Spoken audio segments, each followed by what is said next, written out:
Hi, I'm Josh from thelovepirate.net, and this is All Real Drive. This is my new video series, hopefully a podcast, where I get to talk about movies in a way that's a little less formal, a little more fun maybe than reviews and analysis on my blog. So why am I in my car and getting ready to drive to work? Well, I recently went to the D23 Expo in Anaheim, and I'm driving back 7 hours in the car, and I thought, I'm talking to myself and running through all the things that I saw and talking like there's somebody else in the car, and of course there's not, it's just me. And I thought, I wish I had my GoPro so that I could record this, just because I was working through a lot of things. So I thought, well, I spend an hour a day in the car going to and from work. Why don't I record that? And I can do the same thing I'm doing and talk about things that I like and use my commute in a way where I obviously can't write for my blog while I'm driving. So this is the first episode. I'm going to go ahead and get underway, driving to work. Hopefully I can do this without crashing and killing myself. There's also, in honor of my first podcast video, there's going to be a giveaway of an exclusive Star Wars The Force Awakens poster that was given out at the D23 Expo to everyone who went to the live action presentation. You'll find out more about that at the end of the video, but it's a really cool poster designed exclusively for Expo attendees, and it's there are probably only maybe 10,000 of these that are ever going to be made. And they're currently going for $100 to $150 on eBay. So that's not bad either. But I'll put, I'll talk about how to win or enter to win at the end of this video. And then I will also put instructions on my blog. But you'll be able to enter on Twitter, Tumblr, or here on YouTube. So what am I going to talk about? Well, I thought, I just got back from the D23 Expo last week. Why didn't I talk about the movies that were debuted and discussed, and we got first looks and cast members and all that. And I covered all 3 days and recaps on my blog, but, I thought, why not look at just the movies? Because my blog's a movie blog, and movies are what I love, so we're going to go through those one at a time, both the animation presentation and the live action, and just, trying to get a sense of what the end result of these movies might be like,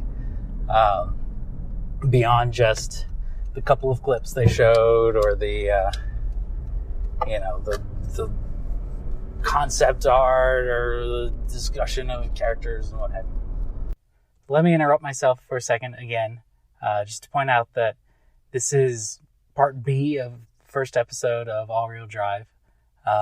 Part A covered the animation news from the D23 Expo, and Part B, which is what you're watching, covers the live action news, Marvel and Lucasfilm. But the next day was the live action presentation, which people were even more excited about, especially now that Marvel's a part of the mix, of course, and now Star Wars. So the live action presentation, they began with Marvel. And instead of starting with Captain America Civil War, which is the next film to be released in the spring, they started with the film after that, which is Doctor Strange. And it hasn't started filming yet, so they didn't have any footage to show us. They had a little pre-recorded clip from Benedict Cumberbatch, who's playing Doctor Strange. But they did have sort of a cinematic production art, concept art sort of teaser that had, they'd taken images from the production team and set them to music and sort of gave them some motion. So we got a sense of, Benedict Cumberbatch in costume and Tilda Swinton, who plays his sort of, and I can't remember the character's name, but plays his sort of guardian guide that he seeks out after his accident that mangles his hands and prevents him from being a surgeon. And we got some looks at Chiwetel Ejiofor, who's also in the film in, concept art form. And it's starting to rain, if you can't tell from the video. But it looked really, they talked about how they've done some weird movies with Marvel, presumably. They're considering Ant-Man to be weird and Guardians of the Galaxy, but this is going to be the weirdest movie that they've ever done. And it had a lot of, the concept art was kind of mind-bending, weird stuff going on. There were bits of scenery revolving around and folding over itself as he travels to different dimensions, and some of it looked a little bit like Inception, which may or may not be a good thing depending on your view of that film. But it's really too soon to tell what we can expect, but it's at least intriguing. It'll be something different than Iron Man flying around a bunch of people. But speaking of that, the next up was Captain America Civil War, and they brought out Anthony Mackie and Chris Evans to talk about the film and introduce it. They still had 1 week of filming left in Germany at that time, so presumably filming's wrapped by now. But we got our first teaser trailer. They call it like a work print or pre-production footage, or not pre-production, but early footage. But it was basically a complete trailer. And it opened, so spoiler alert, I haven't said that for anything else, but for people who want to stay spoiler-free for Captain America, just fast forward a few minutes. So the trailer, as it was, opened with Falcon and Cap and Black Widow fighting Crossbones and his henchmen, or whatever you want to call them. We got to see Falcon deploy this little automated drone thing from his wing backpack suit that he called Red Wing, and it sort of took scans and sort of secretly hovered under cars and around things, and then they attacked, and there was Natasha Romanoff taking people out like she normally does, looking completely badass, and Crossbones and Cap were fighting each other, and eventually Cap wins and takes off Crossbones' vest and sees that it's Brock. I think it's Brock. Anyway, his former right-hand man of his strike team, and he makes a comment about, you dropped a building on me. And then the trailer cut to sort of a bunch of clips sort of hinting at the major conflict of the film. And there's this, we got to see General Ross, who's William Hurt, reprising his role from the Incredible Hulk movie, talking about how, Cap and the Avengers act like they're superheroes, but he sees them as bullies. Sort of having their way, and nobody can stand up to them or stop them, and they have too much power. And we saw a continuation of the scene from the end credits of Ant-Man that sees Sam Wilson and Steve Rogers stumbling upon or finding Bucky Barnes. And, in that scene at the end of Ant-Man, it was sort of left ambiguous as to what's the situation with Bucky's mind, and what is he going through, and what does he learn, does he remember anything? But the first things he says after Cap asks, do you know who I am? He says, your mother's name was Sarah, and you used to put newspapers in your shoes. He made it clear that he's starting to remember. Whether he's remembering these things because he researched them in some way, or he's actually getting his memories back, that's the question. He's eventually somehow captured because we see him in this holding cell of some sort. I don't know if they're capturing people with abilities and powers, or if it's just for Bucky. And then Tony Stark shows up in the trailer and says, well, sometimes I just want to punch you in your perfect teeth, to Steve Rogers. And we get some shots of the Avengers, including the new Avengers, I should say, including Vision in street clothes, which is kind of a funny image. And what else? There's we get a shot of, and this is kind of a major spoiler, of the funeral of Peggy Carter, who's carrying a casket draped in a British flag. That's been spoiled, or been a rumor that Peggy Carter would die at some point in this movie or before this movie. There's a really interesting shot of Steve Rogers holding a helicopter that's sort of sliding off the side of a building or a landing pad, and he's holding onto a pole with one hand and one of the legs of the helicopter with the other, straining to try and save people, presumably. We don't know who's in the helicopter, but it was a really sort of powerful image.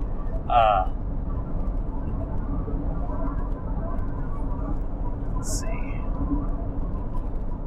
Then at the end of the trailer, such as it is, we see Ant-Man, or Scott Lang, I should say, emerging from a van where he's apparently been kidnapped by Sam Wilson and maybe some of the others. And he gets out and he's, oh my God, and shakes Captain America's hand, and he's, I can't believe you would consider me, and it means a lot, and you want me to be a part of this. And it goes on for so long, and eventually he says, I've been shaking your hand for too long, haven't I? And it's sort of, it felt like a very, it felt like a line that tied in very well with the Ant-Man movie. Sort of tying in the different sensibilities of these heroes, and that was really cool to me. But then one of the biggest shots, I would say, is near the end of the film, or at the end of the trailer. We see Tony Stark and Rhodey in War Machine and Iron Man outfits, seemingly facing off against Cap and some of the new Avengers. Sam Wilson's there, and Wanda Maximoff is there, but alongside Cap and Falcon and Scarlet Witch is Bucky, and they all sort of charge at the camera.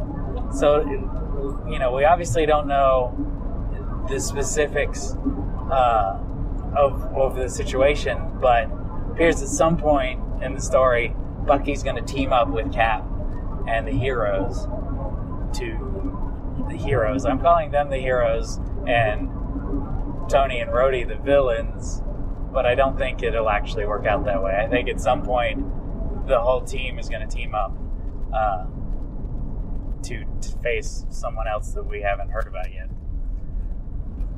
But there were a couple other quick glimpses of scenes. We got to see Black Panther outfit, which has these retractable claws that looked really badass. We got to see Nat and Barton facing off against each other. And Barton asks, Nat asks, are we still friends? And Barton says, well, it depends on how hard you hit me. So that sort of thing. It was a big trailer, got a huge reaction, but it had a lot of really quick clips in it, and it didn't delve too deeply into the plot, which is sort of what you would expect from a first teaser trailer. It's not going to get, obviously Tony Stark is on one side, Steve Rogers is on the other side of this conflict, but we don't know quite how it's all going to shake out, and what the movie's really going to look like. We didn't see Spider-Man, who's rumored to be in the film, though I doubt that'll happen. But that was the sort of the cap of, no pun intended, of the Marvel presentation. We didn't see any of Guardians of the Galaxy 2 or Thor Ragnarok or any of the other films that are going to be a part of this Phase 3 of Marvel. They went on to Disney live action. First up was one that I'm not really going to spend much time on. It's called The Finest Hours. It's a true story based movie about the Coast Guard rescue in the 1950s of a tanker that split in half basically during this horrible storm. And Chris Pine stars in it, and he was there to promote it, and they showed a clip. And it looks like a good drama, one of those based on a true story kind of dramas. And my dad is in the Coast Guard, so I'll go see it. But it's not exciting in the way that some of these others are exciting. The next film was one that I didn't have very high expectations of. It was The Jungle Book. And we knew Disney was making a live-action version of The Jungle Book, but they're not the only ones. There's another Jungle Book Origins, I believe they're calling it, with Benedict Cumberbatch doing a voice of Shere Khan, I believe. It's sort of a dueling pictures, Armageddon, Deep Impact, Dante's Peak Volcano kind of a dichotomy going on here.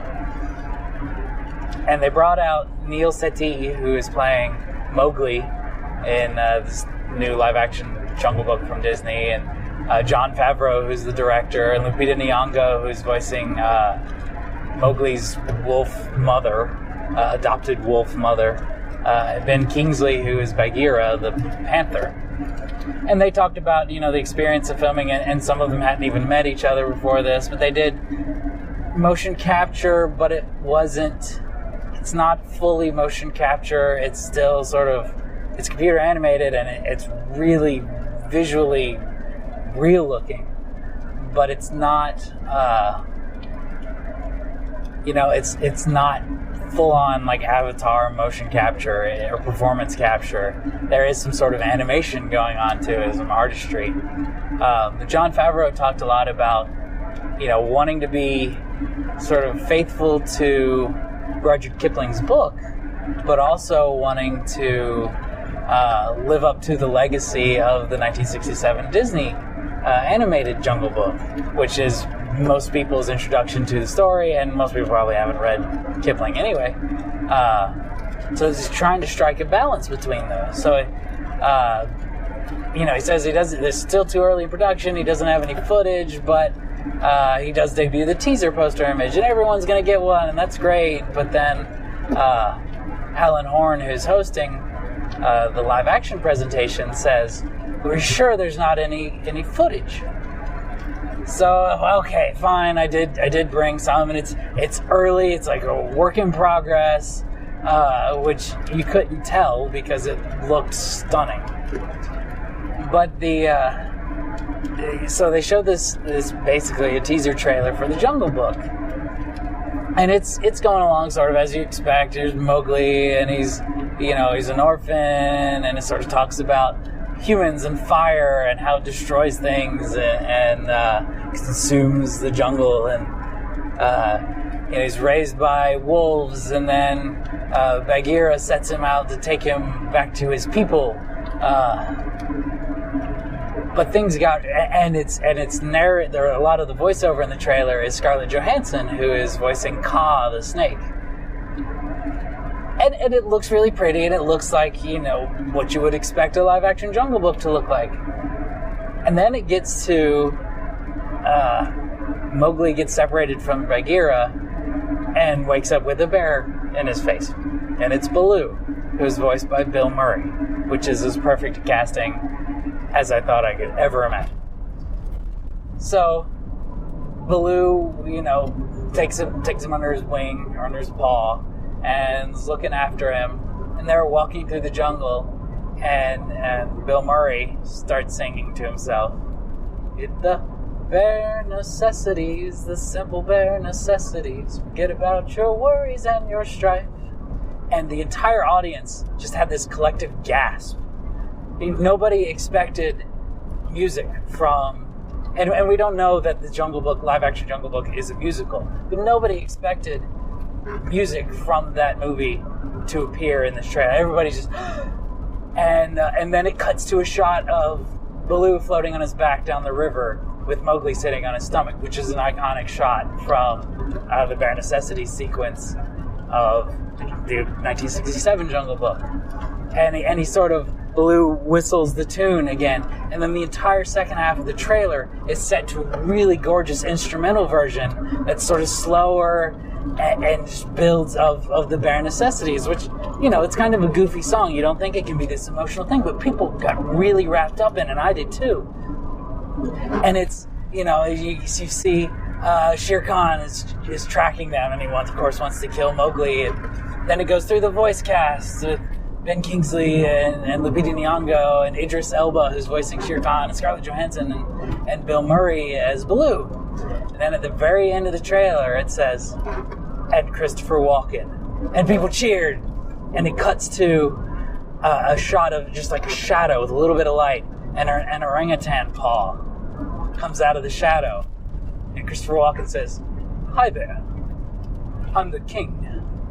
They call me Louis." And the crowd freaked the hell out. It was, it exploded, and the trailer ends, and the crowd rises. It was a standing ovation that went on for a long, long time, and the cast members of Jon Favreau were clearly overwhelmed.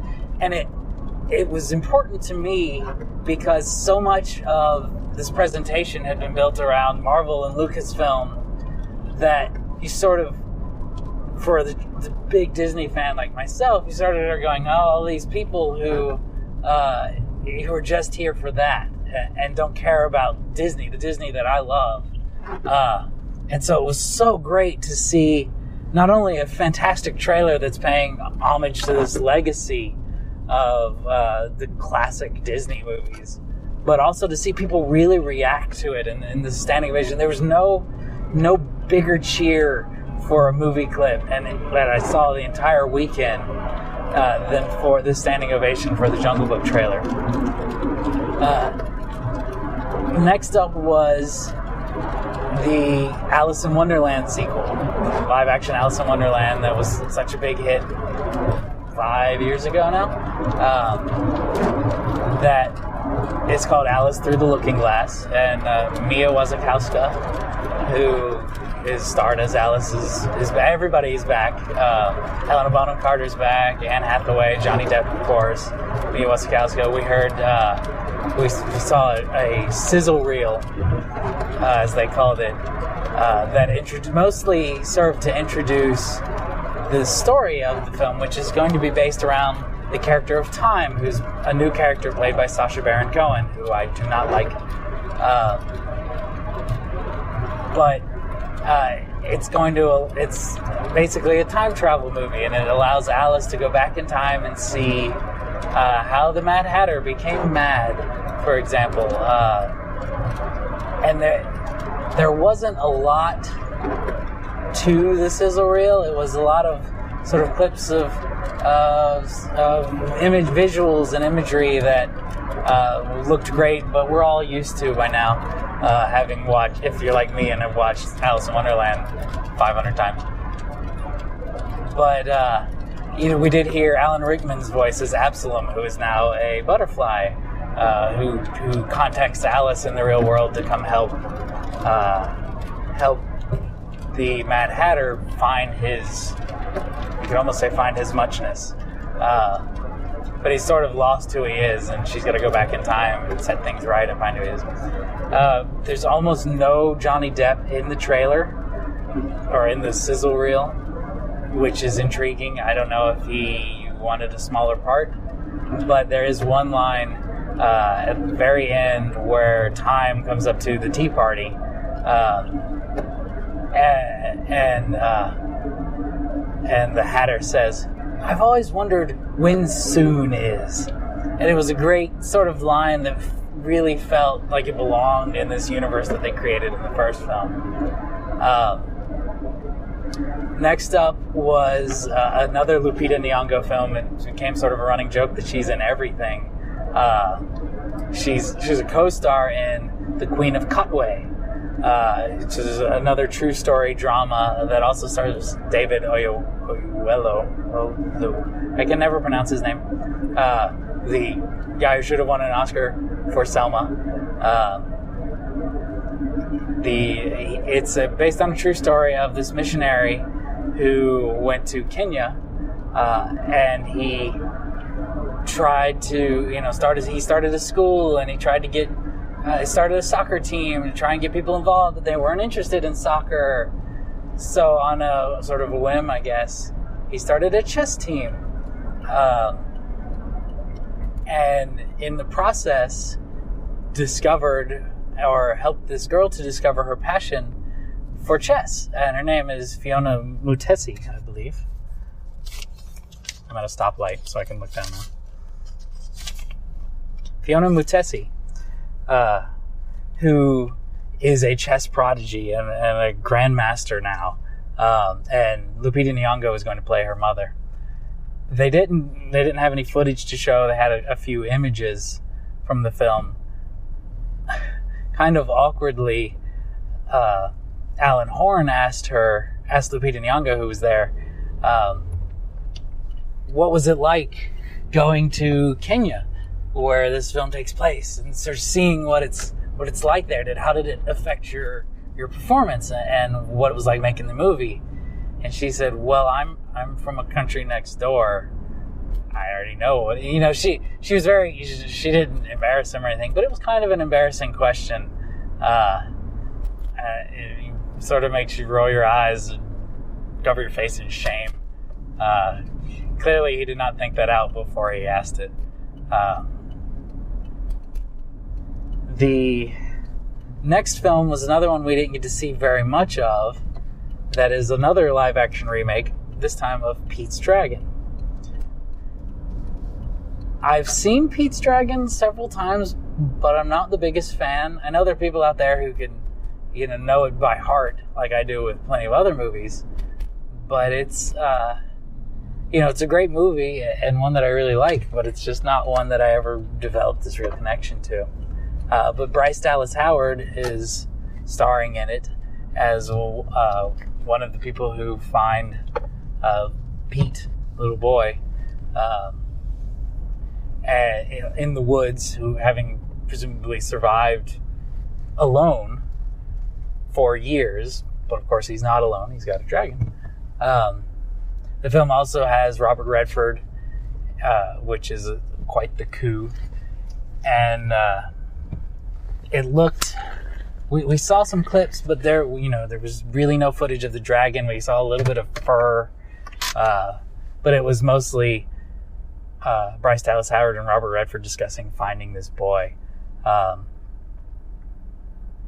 But I'm intrigued to see what they can do with a new take on it. Bryce Dallas Howard claimed to be a huge fan of the original, and she really wanted to make, a new version for her kids, and she came out with a Mickey Mouse shirt, and she seemed to be really behind the promotional aspect of the film, which is always a plus. But it's just too early to really have much to say, to have an idea of how it's going to turn out. I have to run in and make a stop real quick, and I'll be right back. Last of the Disney films was the one I was most excited about, which is the live-action remake of Beauty and the Beast, starring Emma Watson. It's got a phenomenal cast, none of whom were there. Ian McKellen and Ewan McGregor and Emma Thompson and Josh Gad and Luke Evans, and it looks amazing. They had a short recorded message from Emma Watson and a short recorded message from Josh Gad and Luke Evans, who sang a bar of the song Gaston, which had different lyrics than the one in the movie, which is interesting to me. They announced that there'd be some new songs written by Alan Menken with lyricist Tim Rice to add to the songs that we know and love already. And they had a little behind-the-scenes reel that it didn't show off very much. It showed them filming bits of the Gaston sequence, and Gaston was on top of a table dancing and sword fighting, and they showed some rehearsals with Ian McKellen and some dance rehearsals, but there was no look at what the Beast is going to look like. There was no hints at what the enchanted objects will look like in this new version. We didn't get to hear any of them say anything. They had a sizzle reel that opened both the live action and the animated presentations that showed clips from all of the movies of both live action and animated. that are coming up. And there were a couple shots from Beauty and the Beast that included Belle in her famous yellow dress, getting ready, presumably, to have dinner and or dance with the Beast. But that's all we really got to see. In the behind-the-scenes footage, they had an aerial shot of the village set that looked stunning and massive. It was exactly what I would want to see from a big-budget live-action musical adaptation of Beauty and the Beast. You know, they're not skimping on this movie, which is what you always sort of fear when studios make musicals anymore, because they're just not that popular. I mean, you know, some of them make money, certainly Les Miserables did, but it's not a sure thing. People are sort of lukewarm on musicals. Some people absolutely hate them.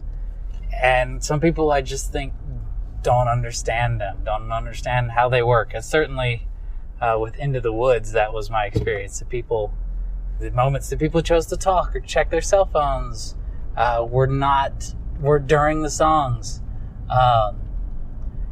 which not only says that they don't like musicals, but they don't understand the purpose of songs in a musical. They're not little music videos just to pass the time. But anyway, that's another topic for another day. So we didn't get to see a lot of Beauty and the Beast, but I'm still super excited, and so was the audience. You know, when he mentioned it's a musical, everybody cheered, and it's even just when the title came up on the screen, people really got into it. But we're still a long, seemingly forever away from getting to see it, which is frustrating. They actually closed out the Disney live action not with Beauty and the Beast, but with Pirates of the Caribbean, Dead Men Tell No Tales. Complete with Johnny Depp on stage in his Jack Sparrow outfit, and completely in character, eating grapes, and then randomly throwing them in the audience and saying, "Grape, grape." It was hilarious and awesome. There was no real news. Well, there was a little bit of news. They announced that Jeffrey Rush would be returning as Barbossa, and they previously announced that Javier Bardem is going to play the villain of the piece, who is, as far as the rumors have it, a ghost. But the big news announcement that everyone had wondered about and is finally confirmed, Will Turner, Orlando Bloom, will be returning to the Pirates of the Caribbean franchise. When I first heard the news, I thought, I love Will Turner.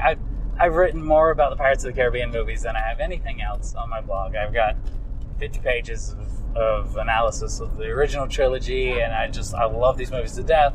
There's a reason that there's pirate in my blog's name. I'm known as the Love Pirate. I was a little mixed. The original trilogy is, of course, the story of Will and Elizabeth, and it was wrapped up beautifully in At World's End.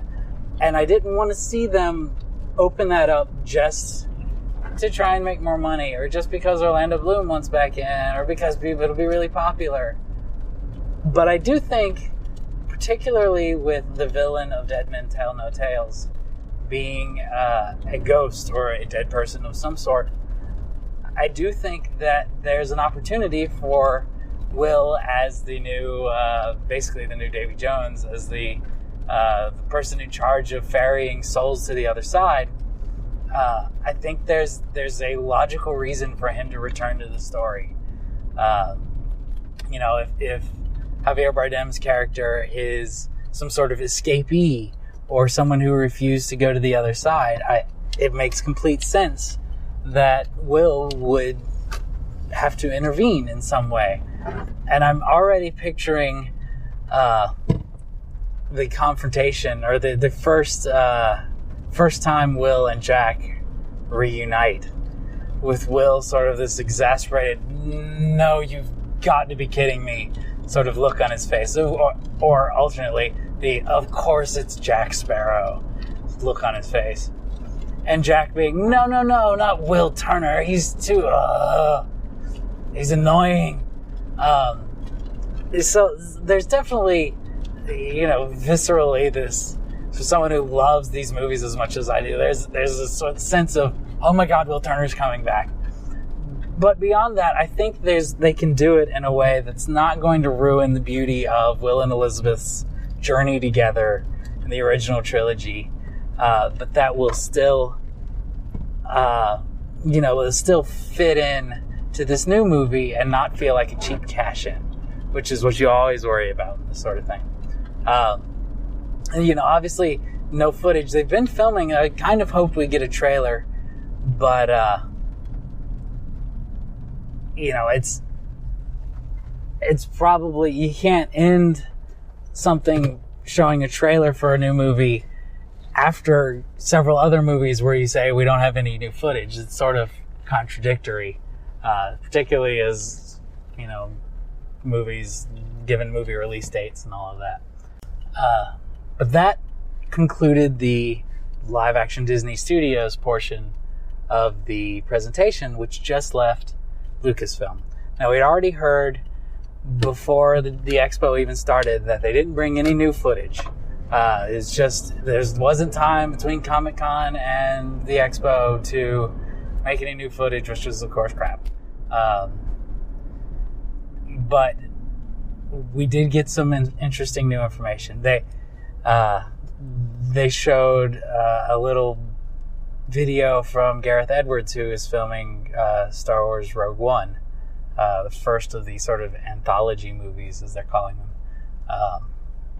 that tells the story of how the Death Star plans in the first movie were stolen from the Empire.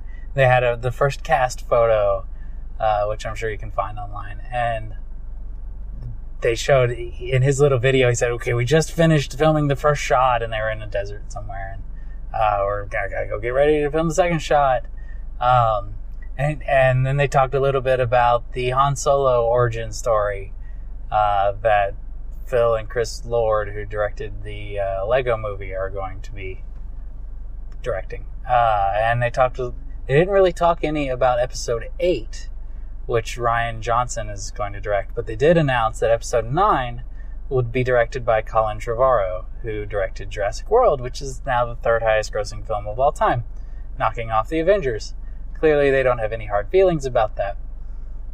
I might have some hard feelings. I really hated Jurassic World. I know I'm in the minority there. And I had some major problems with the way it was written and the way it was directed.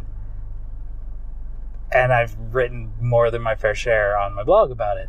So I'm not thrilled by the news that Trevorrow is going to be directing Episode 9. But I'm kind of intrigued. I think there was a lot of potential in Jurassic World that was completely squandered and wasted with, high heels and giant hybrid dinosaurs and that sort of thing. But I'm intrigued. I'm very curious to see what he has to say, especially following in the footsteps of J.J. Abrams and Rian Johnson, who will both have their own unique takes on the material. So finally, they talked about The Force Awakens, and there was no new footage. There was really no new information. They brought out many of the cast: Oscar Isaac, Lupita Nyong'o, who's in everything, Daisy Ridley, John Boyega, and Harrison Ford, who got the biggest cheer of anything that happened the entire weekend. The loudest cheer. The most emotional cheer is still the standing O for the Jungle Book trailer. So they didn't have any new footage, no new story details. It was mostly jokes about there's only 100 and whatever days, or 80 something days. There's only so many days left that J.J. Abrams has to edit this movie and put it together before it comes out in December. And he sort of seemed panicked and frazzled. Harrison Ford was very gracious, which is always interesting to me given the things he said about Star Wars over the years. But he's clearly come around to understanding how important it is to people and how important it's been to his career. And he basically acknowledged, I wouldn't have any career, I wouldn't have any life without the fans who have made his movies such big hits, which was very nice of him to say. And it seemed very genuine when you could hear him over the massive cheers from everyone, including myself. They did announce that they had created, especially for D23 Expo, a teaser poster, basically. It'll only be available to Expo attendees, which you will learn about in just a minute, how you can win one for yourself. Then it was kind of an off note to close the presentation on. Here's this all of Lucasfilm. Basically, we have nothing new major to show you.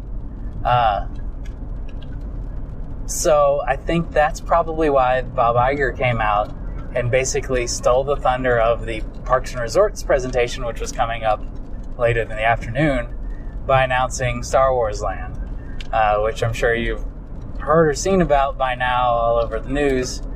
But basically, it's a new 14-acre park that is coming to both Disney World and Disneyland, which was the big surprise of the announcement. Everyone knew that Disney's Hollywood Studios in Florida would be getting a Star Wars expansion, and we later learned in the Parks and Resorts presentation a Toy Story expansion.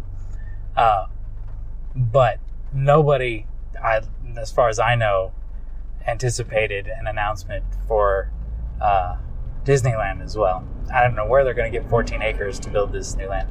It's going to be really immersive, and it's going to have two major attractions, one of which will put you in the cockpit behind the controls of the Millennium Falcon, and the other one will put you in the middle of a battle between the Resistance and the new First Order Stormtrooper Empire, whatever, from The Force Awakens.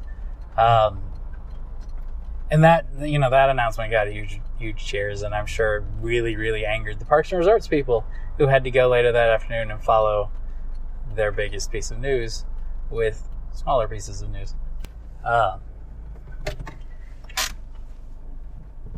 So that's basically all of the news from the D23 Expo, movie-related news, I should say. So you're probably all wondering, how can I win this exclusive poster? There's three options. First, you can subscribe to my YouTube channel, where hopefully this video series will continue. I've got several other videos planned, including one discussing Marvel Phase 2 now that it's complete, along with my carpool mate who's not driving with me today. So subscribe to the YouTube channel and leave a comment in the on this video. The second option is on Twitter. There will be a link, and I'll post a link to the Twitter post in the comment or in the description of this video. But there, you follow me on Twitter at LovePirate77, and then retweet this tweet will enter you. Or basically the same thing on Tumblr. That's LovePirate77. And there will be a post that, if you follow me and reblog, will also enter you. So you can theoretically enter multiple times. I don't know exactly when I'm going to do the drawing. International is fine. I'll mail it in a nice poster tube to whoever wins. I'm hoping, at some point, if I get enough entries, I'll announce an ending date. It'll probably be a few weeks, depending on how popular it is. If nobody's interested, if I get, 2 retweets, a reblog, and 1 comment, I'm not going to bother. I'll give it to a friend of mine. But I'm hoping if people are really interested and want to win this poster, that they will enter. So that concludes my first episode of All Real Drive. I'm still figuring this out. It's a learning process, so bear with me.